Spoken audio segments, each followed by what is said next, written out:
Ganito kasi yan. Alam mo lahat ng tao na live-in kami naman ni Rico, di ba? So, ang nangyari was November 2001. Sa Ad Congress siya. Pag-uwi niya, end of November, may nalaman ako. And naghiwalay kami. Pero we were still staying under the same roof. And ang usapan is January, move out. He was really sorry and he was asking pa na ayaw pa niya umalis. So, we're doing God to Believe no time na yon. So, parang sabi ko, sige, let's be professional, let's work, pero hindi na tayo magkakabalikan. Kasi, hindi na ako magiging yung Claudine na gusto mo. Na Claudine na minahal na. Bakit tinuldukan mo? Samantala nag-e-effort yung isa. Alam mo, ang tagal kong pinotektahan yung pangalan ni Rico. Pareho kaming may mali. Hindi ko lang talaga matanggap yung time na yun. O ano man yung nangyari during Ad Congress. Yun yun. And then, January, sabi ko, you have to leave. Kasi may sarili naman siyang condo with Bobby. Parang naglalag. Hanggang sa yung naging March na. Kasi sabi ko, wala nang balikan to. Yun na. Let's remain friends. Kasi, pag nakipag-break ka naman, hindi, ibig sabihin, hindi mo na mahal yung tao eh. 'Di ba? Ang tagal, mag-move on ka, may process yan, 'di ba? So, nung nangyari yung anniversary namin ng March 4, yun na yun, yung sinabi ko, may usapan tayo. Hindi na talaga pwede. March 4 yun, umabot ng March 5, yung away namin. Pero hindi totoo na sinaktan ako ni Rico o naging violent siya, or ano, yun ang gusto ko iklaro. Never. Hindi naman siya perfect, hindi ako perfect. Nagsigawan kami, pero hindi umabot sa nananakit, hindi siya ganyan. So, that really hurt me so much nung sinabi ng tao na, actually, kay Tito Ricky lumabas yun. Kinausap namin ng mga kapatid ko na, tanggalin mo yun kasi hindi totoo yan. Gentleman yung si Rico, sobra. And March 6 ang birthday ni Gretchen. March 8 ginawa yung party. Ngayon, ang nangyari is, March 8 was the victory party of God to Believe. Sabi ni ate ko, please come naman. Kahit napagod na ako, pumunta ako sa birthday na ate ko. Pero pinauwi ko na yung driver at saka yung PA ko para makapagpahinga. Si Kuya Dennis at si Margelina maghahatid sa akin. Lasing na lasing si Kuya Dennis, hindi niya ako nahatid. Andun si Raymart. Andun rin si Joey Marquez. So, ang ending, si Joey Marquez maghahatid sa akin o si Raymart. Para niya kasi Joey Marquez. Si Raymart Quezon City. Si Raymart ang naghatid sa akin with Daniela. So, may bit-bit akong mga bagay niyan. Siya ang kumarga kay Danny. Dinala sa unit ko. Ngayon, naghahanap siya ng condominium. Tapos, nakita niya yung condo ko. Naaliw siya kasi 2 floors. So, sabi niya, meron ba binibenta? Sabi ko, may sacrificial sale dito sa LPL. Yung mga pasalo. Yes, oo. So, the next day, sabi niya, pwede ko bang puntahan? The next day, 9 yun. Pinuntahan niya ako. 10 birthday ni Julia. Sa party ulit ni Julia. Hanggang sa everyday magkasama na kami. Pero, grupo kami. Bago pa lang yung Eastwood nun. Joey Marquez, marami kami. To the point na ako na-chismis with Joey Marquez. Kasi matangkad si Joey Marquez, maliit si Raymart. So, pag naglakad kami, kami si Joey Marquez muna yung makikita mo. Diba? So, hindi siya naniligaw or anything. Pero parang gano'n na rin yun, diba? Parang nagpaparamdam or whatever.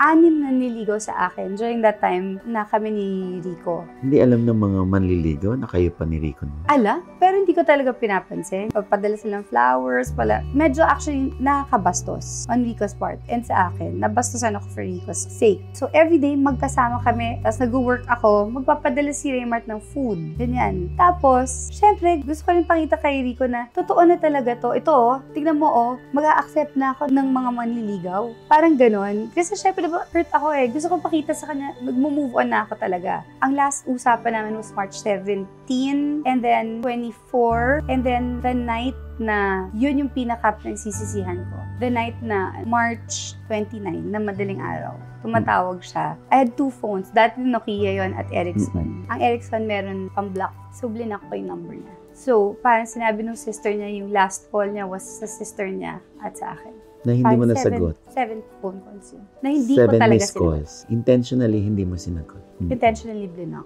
So, kung sana sinagot mo, hindi nangyari yun. Yun ang feeling mo, kasalanan mo? Alam mo ngayon, naisip ko, baka yun yung pinakamalaking karma ko. Na hindi mo sinagot yung mga calls ni Rico. Yeah. And totoo, nandun si Raymart. Klaklaruhin ko. In all fairness kay Raymart. Nandun si Raymart saan? Sa Subic rin. Nasa Dos Palmas si Rico. Matagal nang binili yung mga tickets. Dapat kasama ako. Hindi ako pumunta. I spent time with my family in Subic. Nandun si Raymart? Yeah.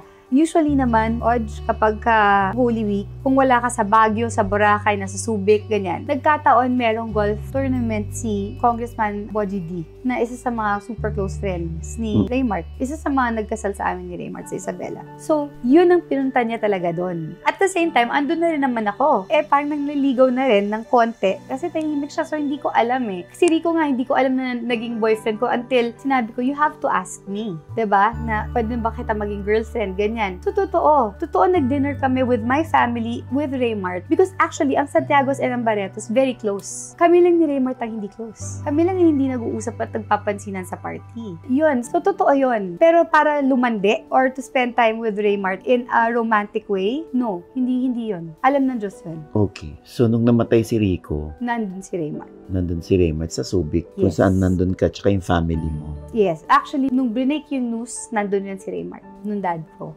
And it was the first time na nakita ko umiyak ang tatay ko. At doon ko rin nakita kung gaano ka-strong pala ang babae kaysa sa lalaki. Because magla-lunch dapat sina congressman, gano'n, nagpadala ng food, ganyan. Sa bahay namin, andun si Raymart. Biglang lahat nawala. Yung mga bata nawala. Cellphone ko, hindi ko mahanap. So, hinahanap ko yung cellphone ko, umakit ako. Kasalubong ko si Kuya Dennis. Iyak ng iyak. Kasi sabi ko, ano nangyayari? Tapos, sabi ko, where's mom and dad? Sabi ko, kausapin ka daw ni daddy. Umakit tayo. So, umakit ako, pumunta ako doon, umupo ako sa may bed, pumunta na si Marjorie nandun, yung kuya ko si Mito nandun, yung kuya ko si Jay nandun, andun si Raymart, andun si Congressman. Pagpasok ko, feeling ko, intervention. Feeling ko, tatanungin ako ng dad ko about yung ninabas ni Tito Ricky Lo, kung talagang sinaktan ako ni Rico. Pero ang point ko, parang, what's this? If you're gonna ask me about it, huwag naman sa hirapan ng ibang tao. Ginanon ko na yung dad ko. Hinawakan niya ako, both my hands sobrang tightly, and then he looked straight in my face and sabi niya sa akin, Din, you know that Rico is in Puerto Princesa, right? Yes, sabi ko. Pero gumagano na yung heart ko. This morning, tas nag-crack yung voice. They found him dead. Hindi pa niya natapos yung found him dead. Alam ko na. Nakutuban mo na. And alam mo, yung parang lumiit yung kwarto, parang dumilim. And then I started shouting, open the blinds, open the lights. And then umalis yung dad ko, umalis yung mga kuya ko. Hindi nila natiis. Ang natira si Marjorie at si mommy ko. So doon ko sinasabi yung strength ng babae talaga.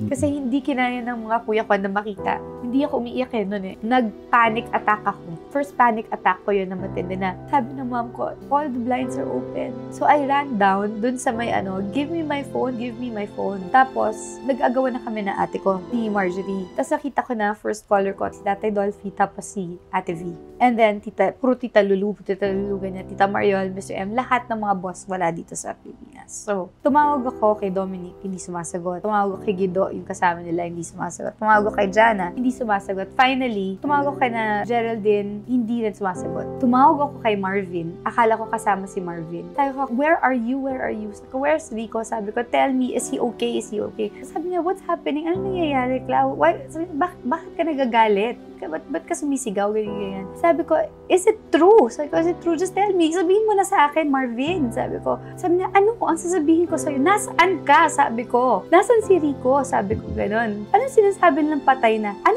Patay na si Rico? Nagsisigaw naman si Marvin. So, binaba ko na nare-realize ko, hindi pala kasama si Marvin. Finally, tumawag na si Dominic sa akin. Sabi ko, where are you? At the hospital. So, may hope akong konti. Can I talk to the doctors, please? Clau, wala na. Hindi na pwede. Ilang beses na ni-revive. Try nyo lang ulit. Please. Sabi ko, pakausap mo lang. Try mo lang ulit. Sunog na. Hindi na pwede. Wala na. Doon na ako, biglang may nurse na sumaksak sa akin ng Valium. And dumiretso akong Bulacan sa Kalumpit sa rest house ni Kuya Dennis at ni Marjorie. Nag-aantay ng tawag. Till, I don't know what happened. Tumawag daw si Geraldine kay Marjorie, asking nasaan ako. Till I got the call from Bobby na sinabi na, it's better na you pray for him alone. And lahat ito, inuulit ko lang for the timeline. Okay? Pero lahat to, all is forgiven. Emotions were all high. So, I cannot say na, ang sama na ugali nito, ang sama na ano to, dapat di ginawa ni ano to. Hindi. Ang masakit doon, Oj, sa pangyayaring yon was, diba, syempre, bawal ako, diba? Pumunta doon. Ang sinabi lang, ang bakit ka nga pala bawal pumunta doon? Yun ang hindi ko alam. I was asking why. What did I do? Tapos sabi niya lang na parang kailangan yung suit ni Rico kunin sa condo. Sa condo niyo? And then sinabi niya, he booked. Sabi ko, where are you? Sabi ko, where are you? Where will I go? Tapos sabi niya, parang, it's better na. Wag muna. just pray for him alone na lang. So, yun, why? Tapos naririnig na ako ng ate ko, kinuha niya na yung phone.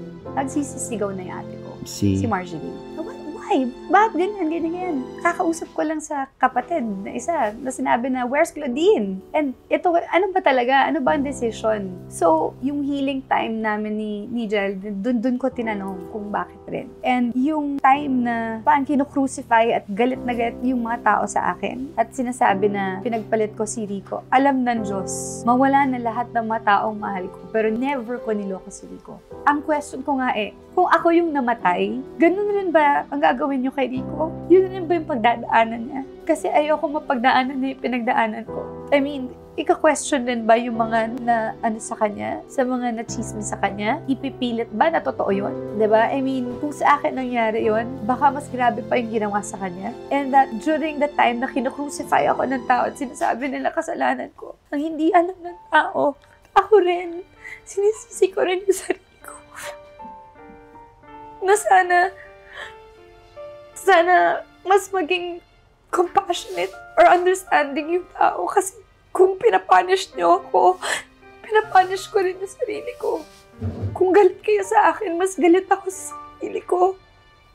So, itong last na ni Rico, yun na yung sinabi ko na, okay, this is the last time I'm ever going to talk about him. But I will still celebrate. I will still celebrate him. I will still, of course, sa birthdays, sa death anniversary, sa lahat ng mga importanteng araw na dapat ako nandun. This is not going to stop me from going to visit him, to have that parang nagsa-start kami ni Tita Sita to have a nice relationship, you know, and isa pang gusto kong klaro, Tina is the youngest, okay, and Tina never got mad at me. She was, you know, so scared to go to Marjorie's house, knowing that andun si Marjorie, andun si Gretchen, andun lahat ng mga hindi pumunta na sa wake or pumunta na doon at may sarili kaming wake sa bahay. Doon ko tinanong si Raymart na, kasi sabi ko nakakahiya, pati yung mga Santiagos na dadamay na ganyan. Tapos sabi ko, nililigawan mo ba ako, Raymart? Nagtahimik lahat ng tao. Tapos sabi niya, sana, kung pwede. So, doon ko lang nalaman na, okay, ito pala yun. Yun yung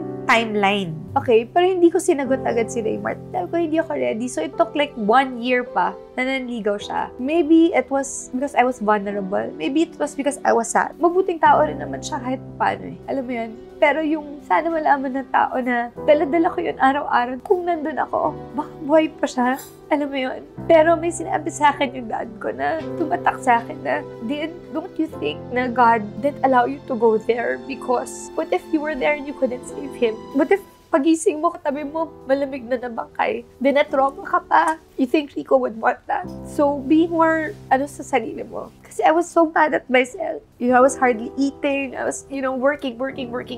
Even if ABS would tell me na, take all the time you want. But you see, of course, yung cameraman ko from mula sa puso, I had the same staff, ganyan. Lahat sila mawawala ng trabaho dahil namatayan ako. Namatay si Rico na Friday, Monday, I was already taping.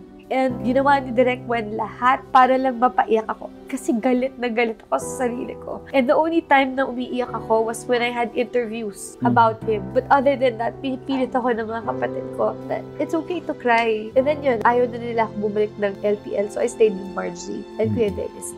So, yun yung pinagsisisihan ko. Baka kung nandun ako, baka nagawan ko ng paraan. Pero hindi rin ako doktor. Hindi rin ako Diyos. Tama rin yung dad ko sa part na yun. What if? Baka nabaliw na ako kung hindi ko siya nasave. So, sa mga tao na nagsasabing kasalanan ko, ganun rin ang tingin ko sa sarili ko.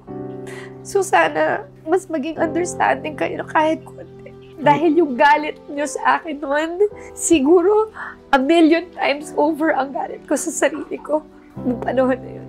And ito guys, I'm not using Rico when people say that I'm using him. No, I just want him to be remembered. And yun, this is sabi ko like what I said on. Sa'yo ko ng last na pag-uusapan to. And then I will not talk about him anymore. He's already in God's hands. But he's always gonna be in my heart.